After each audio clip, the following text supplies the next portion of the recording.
mga kapatid, mas lumalamig ang panahon dahil sa mga ulan. Sabi kasi pag-asa, apektado pa rin tayo ng easterly winds. Mainit na hangin yan, pero dahil sa init na yan, agad naiipon ang water vapor sa ulap at ayun, nagiging ulan. Dagdag mo pa dyan yung umaabot daw kasi yung easterly sa mga bundok at pag tumama ito doon, nabubuo ang mga ulap na siya nagbubuo sa mga ulan. Ang tawag dyan, orographic lifting. Meron pa rin daw La Nina, kaya huwag na magulat kung maging basa ang panahon dito sa atin sa Luzon.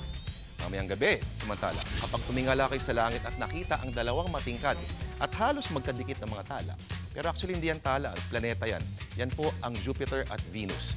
Planetary conjunction ang tawag sa pangyayari yan na nagaganap halos isang beses kada 13 buwan kung kailan nagmumukhang magkalapit ang dalawang planeta. Malamang mawawala na yan bukas kaya pagkakataon nyo na nasilipin yan. Naku, huwag lang sana maging maulap mamayang gabi. Pero maiba tayo. Kung ang TV5 ang kapatid network, itong urig na kapatid. Ang bukalisang si Carl Roy, isang kilalang personalidad sa Pinoy rock. Si Carl Roy, naging frontman yan sa mga bandang Advent Call, POT at Kapatid. Antay pa natin. Lalabas yan sa planeta mamaya. Anytime! Si Carl Roy po ay pumanaw kaninang madaling araw dahil sa komplikasyon sa baga sa batang-batang edad na 43.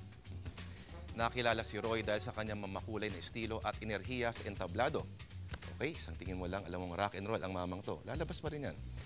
Kanina nga po, bumuha sa social media ang mga mensahe ng pakikiramay at pagluksa para kay Carl. Pero ayaw ng kaibigan kong si Carl ng ganon. Gusto niya siguro masaya.